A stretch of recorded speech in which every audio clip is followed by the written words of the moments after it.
Бисмилля, альхамдулиллах, вассалату вассаляму аля расулиллах, ва аля алихи ва сахбихи ва ман валях. Рабби шрах ли садри ва яссир ли амри вахлюль уқдатам мин лисани яфкаху каули. Ассаляму алейкум ва рахматуллахи ва баракатух.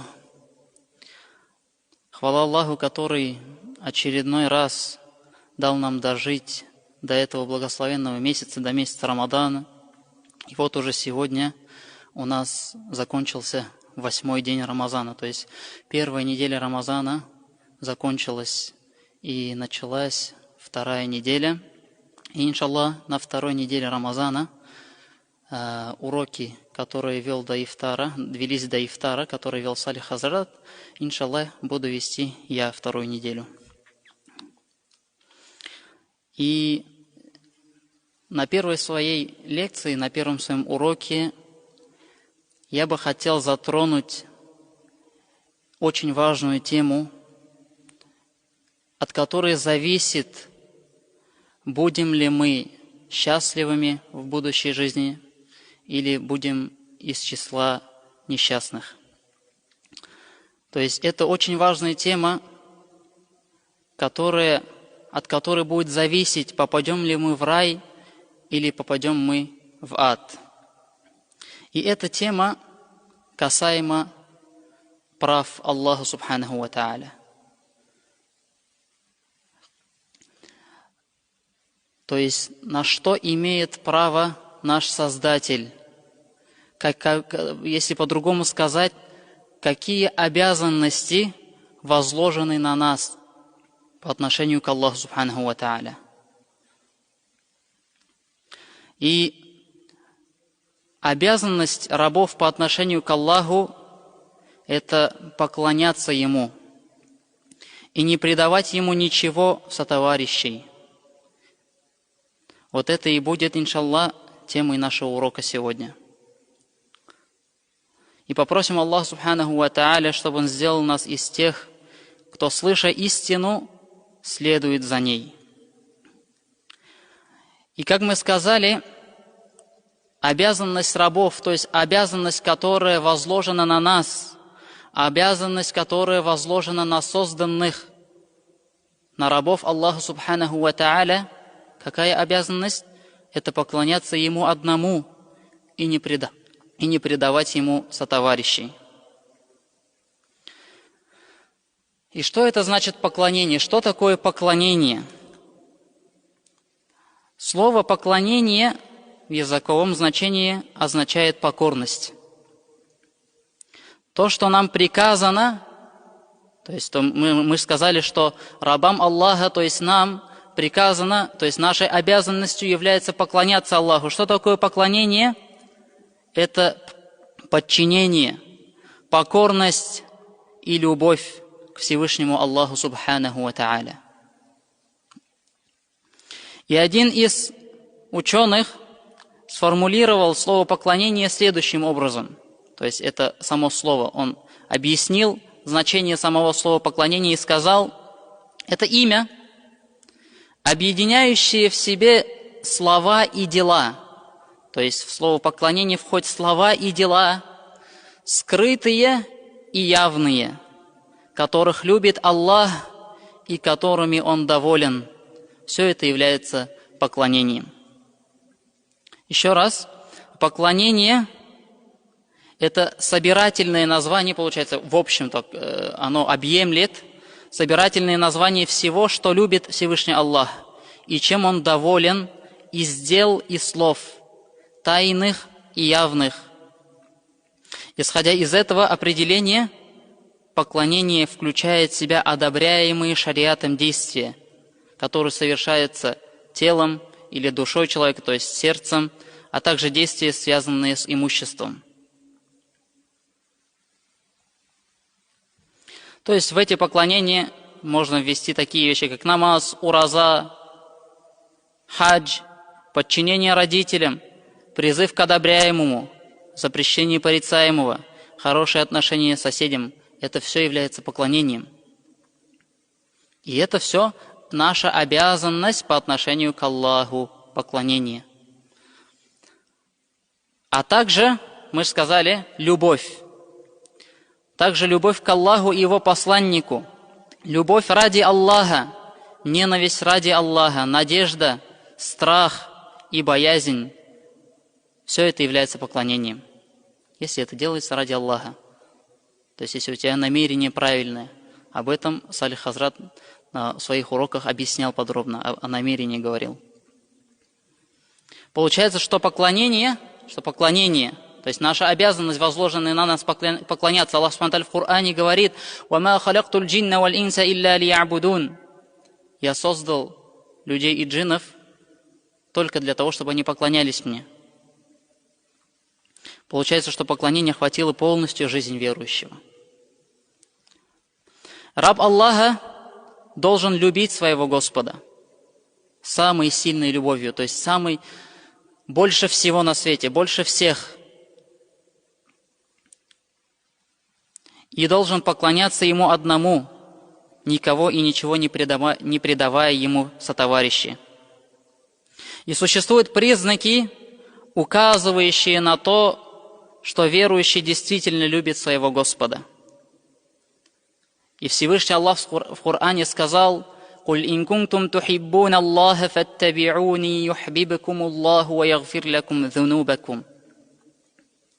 В суре Имран, 31 аяте, Аллах Субхану ва Тааля говорит: «Скажи, о Мухаммад, если вы любите Аллаха, то следуйте за мной, и тогда Аллах возлюбит вас и простит вам ваши грехи».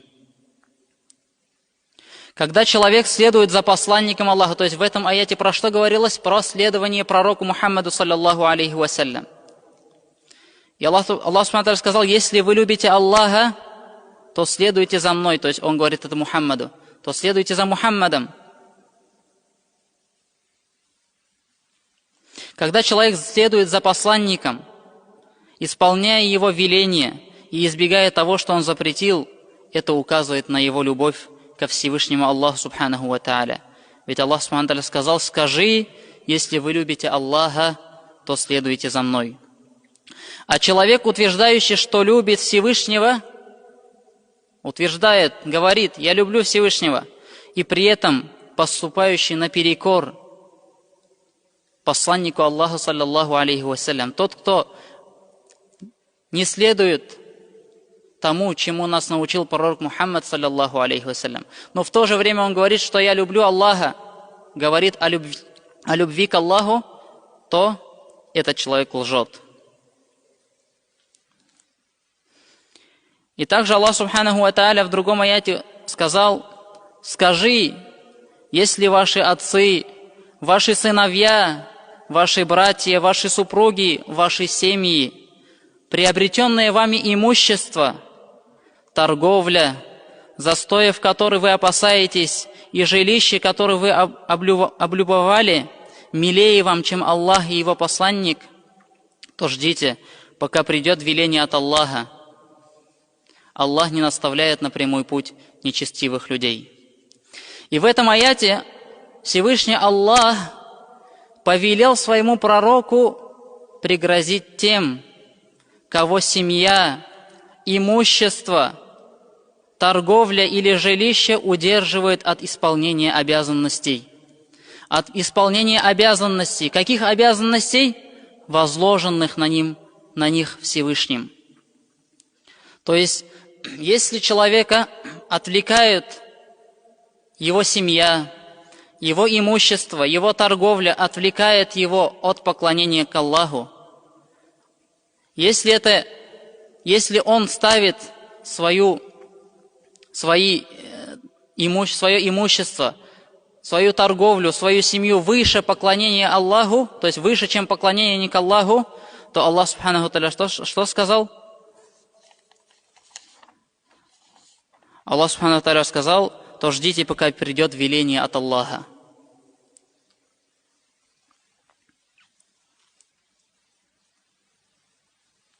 Ибн Кафир сказал, комментируя этот аят, то есть, если эти вещи, которые были перечислены в аяте, милее вам, чем Аллах и Его посланник, то ждите наказания, которое постигнет вас. И сравните же положение большинства мусульман сегодня с положением первых искренних мусульман, сподвижников и тех, кто следовал их путем. Большинство из нас сегодня предпочитают удовлетворение своих желаний покорности Господу. Слыша призыв на намаз, слыша азан, мы не спешим в мечеть. Мы не спешили в мечеть. Предпочитая сон, отдых и бесполезные развлечения. Вместо того, чтобы ответить на призыв глашатая Аллаха, чтобы ответить на призыв муаззина, мы отвечали на призыв шайтана, своей страсти и своей души. А если мы слышим призыв на молитву по дороге на работу, мы предпочитаем удел этого мира, уделу мира вечного.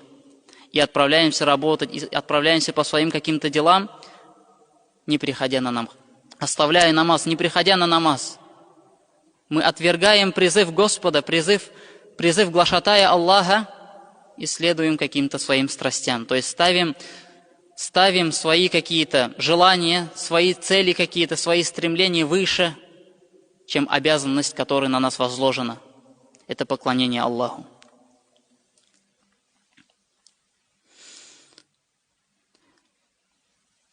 И человек, он должен, то есть вся жизнь человека, она должна быть поклонением Аллаху. Ведь мы, как сказали, Аллах Субханаху ва Тааля сказал: «Вама халактуль джинна валь инса илля лиябудун». Я не создал людей и джиннов, кроме как для того, чтобы они мне поклонялись. И как мы сказали, что любая вещь в жизни человека, она может стать поклонением, если он ее делает правильно, с правильным намерением, правильными поступками, правильно ставит приоритеты, да, то есть мы сказали, то есть какие-то наши имущества, наши какие-то дела, семьи, они не должны нам мешать поклоняться Аллаху. И в сборниках имама Муслима приходит хадис, который передает Абу Зар, радийаллаху анху, который говорит: однажды посланнику Аллаха, саллаллаху алейхи вассалям, пришли бедняки и сказали, мусульмане, бедняки, и сказали: «О посланник Аллаха, поистине богатые превзошли нас своим савабом, превзошли нас своей наградой у Аллаха. Они молятся так же, как и мы молимся, постятся, как и мы постимся. Однако у них превосходство есть. У них есть преимущество», они сказали, «они дают садака, чего мы не можем делать». Я сейчас это говорю к теме поклонения, то есть человек, не обязательно поклонение, вот нам, хорошо, человек намаз читает, да, мы сказали, это определенное время. Человек уразу держит, это определенное время, но мы сказали, что человек может превратить всю свою жизнь в поклонение. И вот в этом хадисе как раз будет говориться об этом. То есть, да, бедные из числа мусульман пожаловались и сказали, что у богатых мусульман есть возможность помогать, они могут всегда расходовать на пути Аллаха, помогать беднякам, давать садака, обеспечивать сирот. Но бедные сказали: мы не можем этого делать. И посланник Аллаха, саллаллаху алейхи вассалям, обрадовав, сказал: а разве Аллах не дал вам возможность давать садака? Поистине с каждым тасбихом садака. То есть человек говорит «Субханаллах», это является садака, это является поклонением. И ведь для этого не нужно много времени. Человек может что-то делать и говорить эти слова. Также пророк, саллаллаху алейхи вассалям, продолжив, сказал: с каждым тахмидом садака. То есть человек сказал «Альхамдулилля», и это записывается как садака. С каждым такбиром садака. Человек сказал «Аллаху Акбар», и это будет садака. Призыв к одобряемому, запрещение порицаемого тоже также является садака. Ты обучаешь своих детей, ты обучаешь свою жену, своих родственников, указываешь им на благое, запрещаешь им запретное, порицаешь их за какие-то плохие дела. Это все может человек делать каждый день. И внести это в себе в жизнь, то есть и в семье, и с родственниками, и это все будет поклонением Аллаху. И человек за это все будет получать награду за все это. Таким образом, отсюда следует, что жизнь верующего полностью является поклонением. Даже какие-то маленькие вещи, они превращаются в поклонение. Это является истинной верой. А смысл этой веры в том, чтобы жить полностью принадлежал, то есть, чтобы эта жизнь полностью принадлежала Аллаху Субханаху ва Тааля. А подтверждением на это следуют слова Всевышнего Аллаха, где Аллах Субханаху ва Тааля сказал: «Куль инна салати ва нусуки ва махьяя ва мамати лилляхи раббил алямин».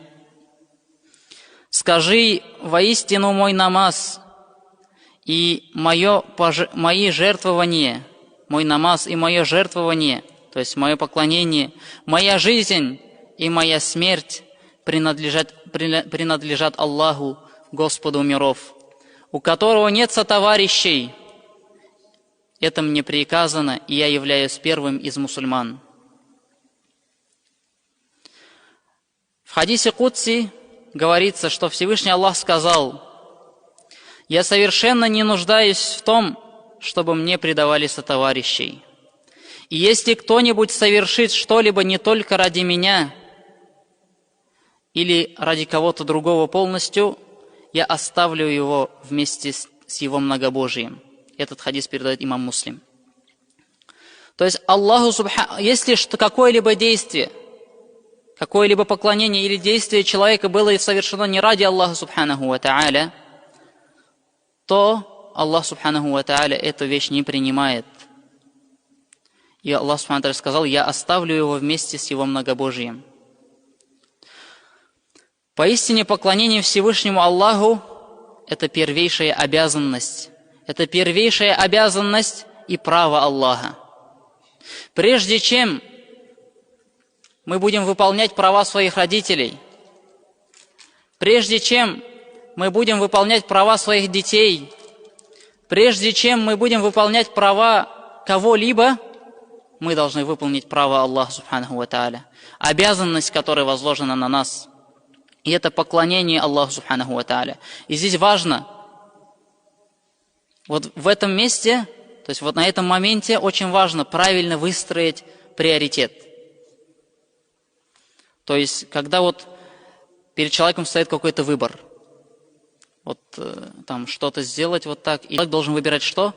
То, чем будет доволен Аллах Субханаху ва Тааля. И прежде чем мы что-либо сделать или выполнить чьи-либо права, то есть соблюсти чьи-либо права, мы должны в первую очередь соблюсти права Аллаха Субханаху ва Тааля. И это очень важно. И первейшая обязанность и право Аллаха, которые важнее любого иного права. То есть обязанность права Аллаха, оно важнее любого другого права. То есть права родителей, например, Аллах Субхану Тааля говорит: «Вакада раббука алла та'буду илля ияху ва бил валидайни ихсана».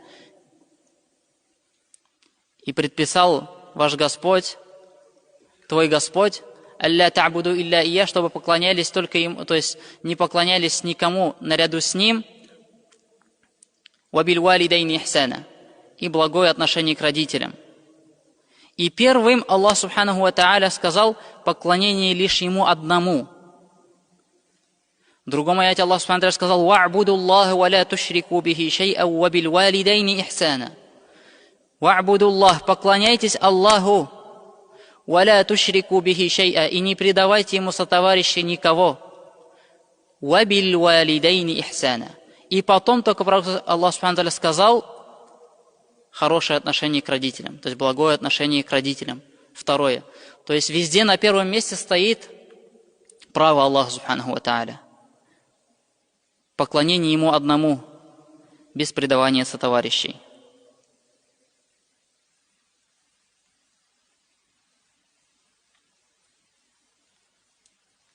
И в Коране можно приводить много таких аятов, в которых Аллах Субхану Тааля в первую очередь повелевает поклонение Ему одному, не предавая сотоварищей. И свой урок, свое выступление я хотел бы закончить словами хадисом, который передается в сборнике имама Бухари и Муслим,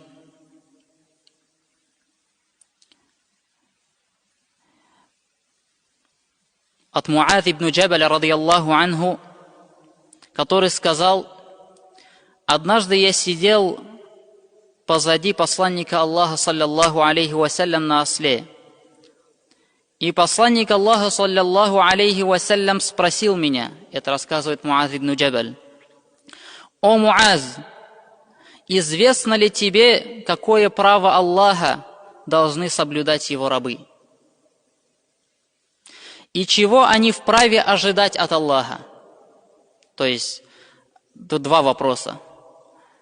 Первый: какое право Аллаха должны соблюдать его рабы? Второй: и чего они вправе ожидать от Аллаха? И Муаз ибн Джабаль ответил: «Аллаху ва расулуху а'лям», Аллах и его посланник знает об этом лучше. И тогда посланник Аллаха, саллаллаху алейхи вассалям, сказал: «Поистине право Аллаха, которое обязаны соблюдать рабы, которые обязаны соблюдать его рабы, состоит в том, что они должны поклоняться одному только Аллаху, не предавая ему сотоварищей». Ответом же на второй вопрос какой был? Чего они вправе ожидать от Аллаха? То есть эти рабы, то есть мы, мусульмане, которые человек после того, как выполнил это, то есть выполняет эту обязанность, он поклоняется Аллаху, он старается правильно это делать, он старается лучше это делать, он старается увеличить это поклонение. И что же он вправе ожидать от Аллаха субханаху ва тааля? И пророк, саллаллаху алейхи вассалям, отвечая на этот вопрос, сказал: «Они же вправе ожидать, что Аллах не станет подвергать мучениям того, кто не поклонялся никому, кроме Него».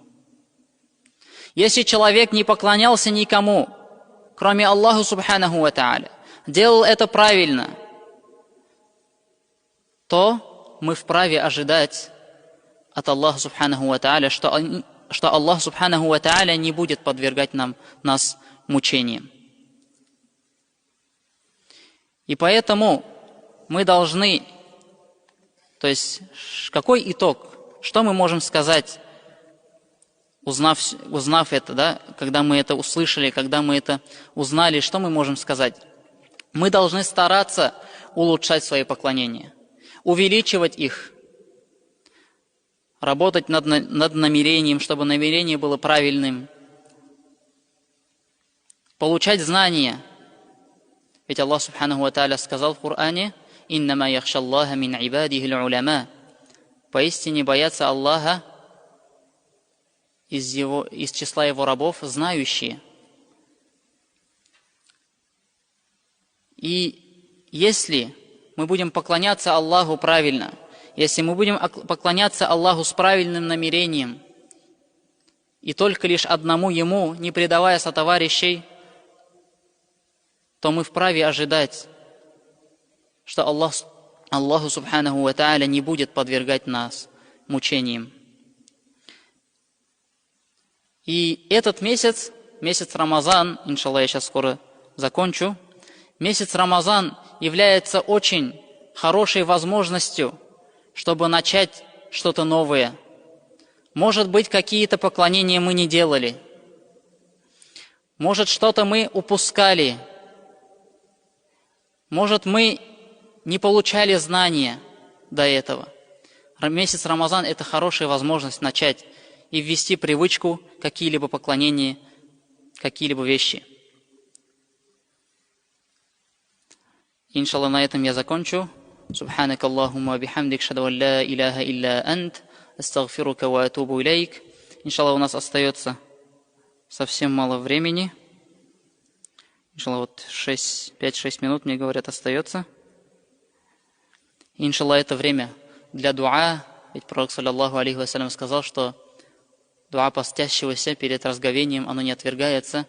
И поэтому, иншаллах, пусть каждый попросит Аллаха субханаху ва тааля, чтобы Аллах субханаху ва тааля укрепил его на этой религии, во-первых, чтобы Он дал ему возможность поклоняться Ему. Ведь это очень большая ни'ма, то есть это большой ни'мат, который Аллах Субхану ва тааля дал нам, вера, чтобы Аллах Тааля укрепил нашу веру. سبحانك اللهم وبحمدك اشهد ان لا اله الا انت استغفرك واتوب اليك السلام عليكم ورحمه الله وبركاته